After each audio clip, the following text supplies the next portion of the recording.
A fruta lendária de Elbaf foi revelada e agora todos querem entender como foi a luta entre Shanks e Loki e como o Ruivo poderia ter derrotado uma criatura mais que colossal. Por isso, o Pedro Inácio _FL perguntou exatamente como o Shanks venceu o Loki, se ele é claramente uma das criaturas mais fortes da obra. Essa altura do campeonato, muita coisa mudou desde o início do arco de Elbaf. Vale lembrar que a gente acreditava que o Loki era um patricida mentiroso, que não tinha comido fruta lendária coisa nenhuma e ainda tinha tomado uma surra do Shanks. Mas chegada na marca de 50 capítulos na saga, agora temos uma noção que a maior parte dessas coisas era mentira, propaganda ou talvez uma verdade distorcida. Para começar, a gente precisa definir o que aconteceu numa luta Shanks versus Loki. A gente está falando aqui em dois dos personagens mais fortes da história da obra entrando em combate.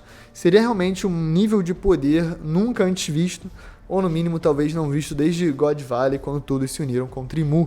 14 anos atrás, o Loki comeu a fruta lendária de Elbaf e também conquistou o Ragnir, que por si só é um martelo que tem o poder de uma fruta absurda.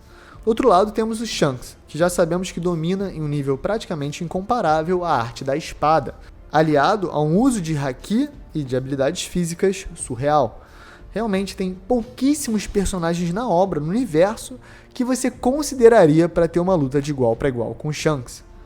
Dito isso, o Loki com certeza seria um deles. Além disso, a gente tem que falar da cronologia. Não adianta fingir que eles não se encontraram depois daquele dia fatídico 14 anos atrás, quando a gente viu Harold ter que enfrentar o Loki contra a própria vontade. Porque temos uma informação canon no mangá de um personagem que não faria sentido nenhum, tá mentindo. Muita gente não lembra, mas no capítulo 1131, o Luffy encontra o Loki pela primeira vez. Lá a gente descobre que o Loki tem um grupo de humanos que acabaram sendo julgados e condenados a sobreviver no submundo. Naquele momento, eles pareciam os típicos capangas de vilão aleatório de One Piece. Mas agora dá para entender um contexto completamente diferente. Independente, olha essa frase que eles lançam. Eles falam que não vão apanhar igual da última vez, porque eles não esperavam que iam dar de cara com Yonkou Shanks, o Ruivo. Então é canon que 6 anos atrás, o Loki e o Shanks se encontraram no submundo de Elbaf, e lá os capangas do Loki levaram a pior. E aí depois disso, é no capítulo 1136, que a gente ouve a versão dos gigantes da história, e a história que fala sobre o Loki. Basicamente, um príncipe amaldiçoado que cumpriu a profecia e matou o próprio pai, enquanto também era um diabo na Terra. É engraçado porque, relendo, o Yaru até tenta pegar leve com o Loki, mas o ódio dos gigantes a ele só é menor que a lealdade que sentiam ao Harold. Então a gente sabe que o Loki e o Shanks se encontraram no oceano 6 anos atrás. Antes da gente entrar no que eu acho que aconteceu exatamente nesse momento, eu queria especular um cenário de combate onde faria sentido uma vitória do Shanks. Porque na minha visão, pelo que sabemos do Loki até agora, o Shanks só teria uma escolha de 2 combinações para conseguir derrotar o Loki. Fator 1. Um ataque com o Haki do Rei absoluto do Shanks. Obviamente, a gente já descobriu essa altura da história que o Haki do Rei é o poder absoluto do mundo de One Piece. E o Shanks, desde o início do mangá, parece o personagem que mais a gente associa ao Haki do Rei. Ele tem um controle surreal, ele tem uma aura absurda, a gente sabe que ele entrando no navio do Barba Branca, destruindo o Mobb Dick todo só com a presença dele, é um dos momentos mais marcantes. E na minha opinião, é um momento que o Oda realmente dá a forma, dá o molde ao Haki do Rei, então você pode falar que o Haki do Rei, de certa maneira, veio do personagem Shanks na obra One Piece, apesar de não ser a primeira utilização, a primeira aparição, tudo isso faz sentido. E além disso, a gente sabe que o Haki do Rei pode tirar alguém do Nome Reverse, como Garp e Roger fizeram contra o Shebeck, pode derrotar um Cavaleiro de Deus e parar a regeneração, meio que dar uma interferência no Pacto do Abismo, além de toda a história Kaido versus Luffy, onde o Kaido fala que o Haki do Rei é o topo do topo em termos de combate. Mas isso não seria o suficiente, precisa do fator número 2, utilização da espada mitológica Griffon. E eu falo isso baseado num espelho distorcido do Shanks, porque a saga de Elbaf é a saga que introduz o Shamrock, o seu irmão gêmeo do mal. E junto ao Shamrock, qual é a arma que ele utiliza? a Cerberus. Oda deixou tudo bem traçado. Shanks e Shamrock treinaram ao mesmo tempo por um período em Marijoá. A gente sabe que o Shanks ia ser convocado para ser promovido a Cavaleiro de Deus nível 2, mas ele acabou escapando, foi exatamente o mesmo dia que o Harold é promovido e acaba rodando. O Shamrock tinha a mesma idade do Shanks, então é muito provável que ele seguiu o mesmo caminho de progressão e depois, entre aspas, superou ali dentro.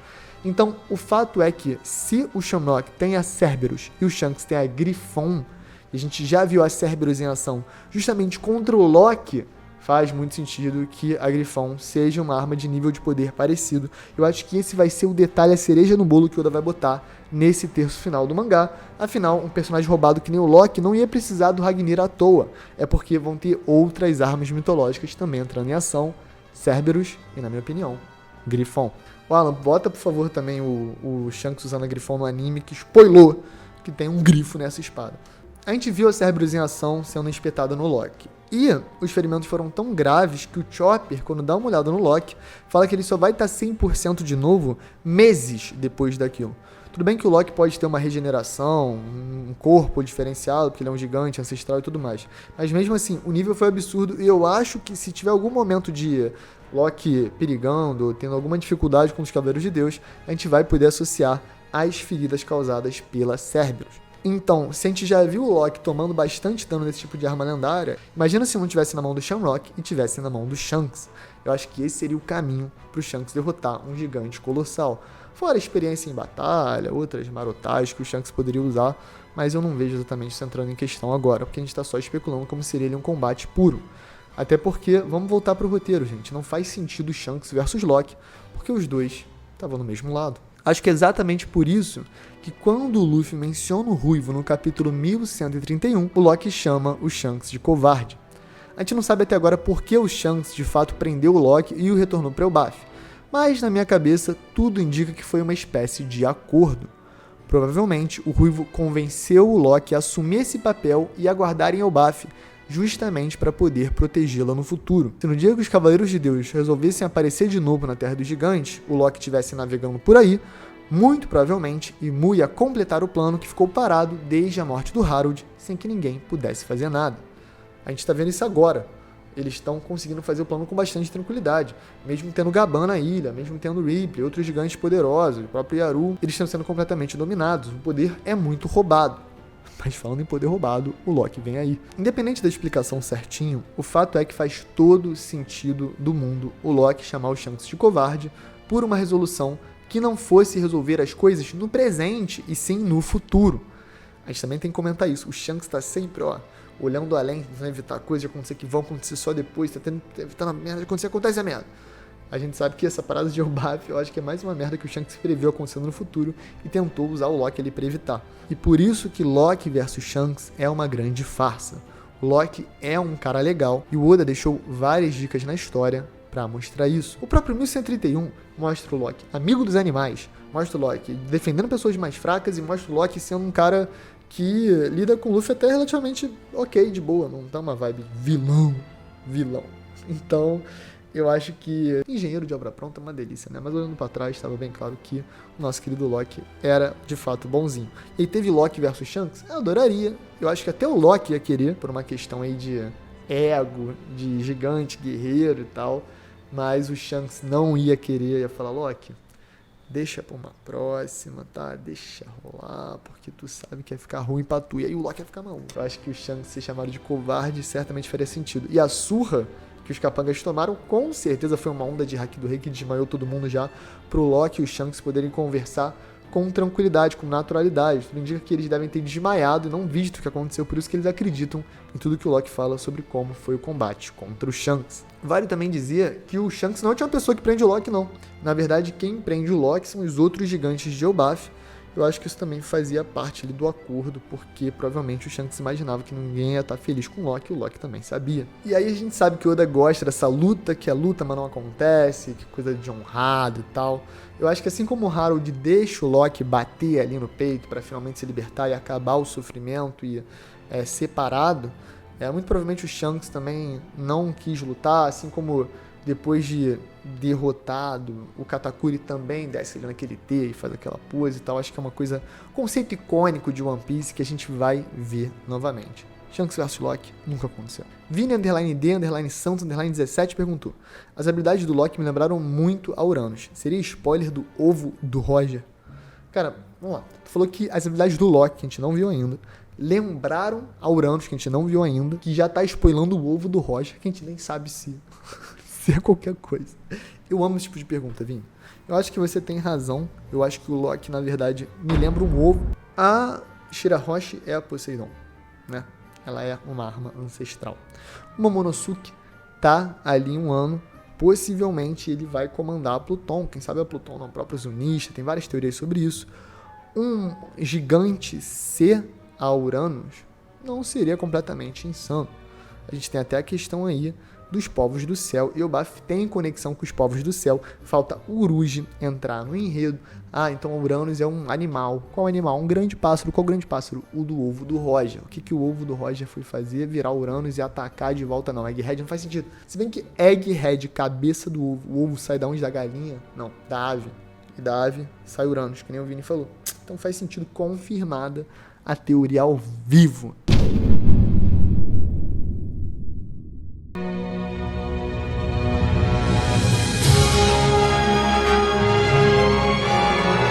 Ruguara perguntou: poderia o Kuma ter a habilidade de expelir Akumas no Mi? Tipo um avatar? A lenda de Aang, né? Não sei se vocês viram, né? Sem querer spoiler muito, mas tem uma hora que o avatar desenvolve a habilidade de... ele tira da tomada a habilidade de dobrar dos inimigos pra sempre. Ele meio que pega de volta a dobra. E aí seria uma parada tipo assim: o Kuma vai, blum, me devolve essa fruta. Plum, joga o demônio embora.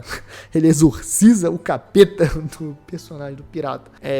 Não acho impossível.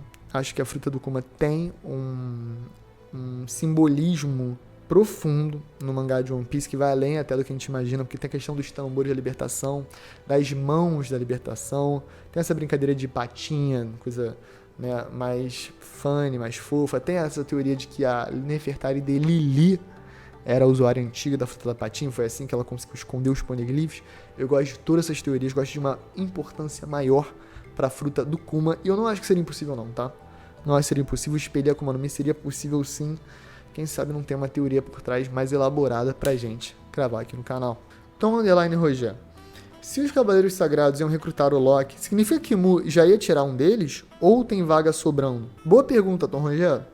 Isso é bem interessante. Originalmente, eu acreditava que a vaga que abriu do Harold agora ia ser completa pelo Loki.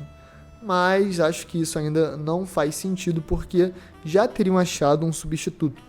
A não ser que o Imu deixou ali quietão esse tempo todo. Eu acho que também serve esse momento para ser uma continuidade narrativa de Elbaf no contexto de... o Imu tá querendo o quê? Fazer a mesma coisa que ele fez 14 anos atrás. Botar o rei de Elbaf pra dominar Elbaf e pra mandar nos caras, e acabou controlado pelo Imu. É isso que ele quer. Ele olhou e falou: faz sentido ser o Loki, porque ele tem o melhor corpo, mais poderoso, né, o sangue do gigante. Então, quem não vai querer esse privilégio de se tornar um Cavaleiro de Deus? É isso que o Shamrock e a Gunko vão lá fazer, e é por isso que eles são negados. Agora, eu acho que é muito possível também que o Oda aproveite esse momento pra falar o quê? Num SBS, numa perguntinha, num questionário. Ah, não, sim, existia sim vários Cavaleiros de Deus, mas um foi solado pelo Dragon na invasão a Marijoá. E aí que o Imu falou: pode chamar o Loki. Chama aí quem for necessário, porque precisamos de mão de obra. Lenine.brandão.79: uma possível sala do tempo para treinamento. Seria possível o Oda inventar isso? Em Elbaf tem um laboratório de 3 mil anos atrás, que é do Reino Antigo. Nesse laboratório tem um Vegapunk, que com uma impressora 3D está se imprimindo, está imprimindo o próprio corpo. É possível. É possível, né? É possível, Lenin. Agora o Oda quer ficar brincando com time chamber, com essas paradas assim. Eu fiz uma teoria completa sobre o time skip global. Vai ver, essa teoria aqui é boa, mano.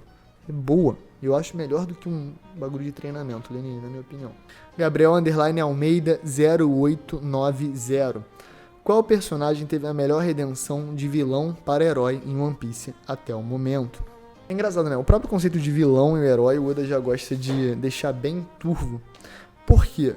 Cara, o Frank junta a gangue dele, espancam o Sop, roubam o dinheiro do Sop, gastam no mesmo dia e fonda-se.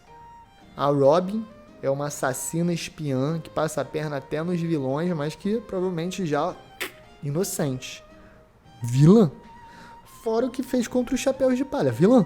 Mas a vida é mais complexa. Os personagens vão ali mostrando que, justamente por esse caminho complexo, pessoas boas têm que fazer coisas ruins para sobreviver, por mais que o ideal não seja. A vida é dura.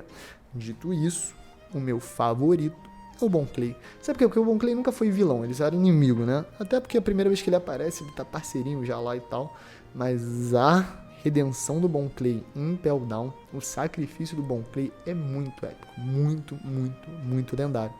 E claro, a melhor de vilão pro herói que não aconteceu ainda é o Shanks, que era vilão, e agora tá começando a mostrar uns traços de heroísmo, mas não é confirmado ainda.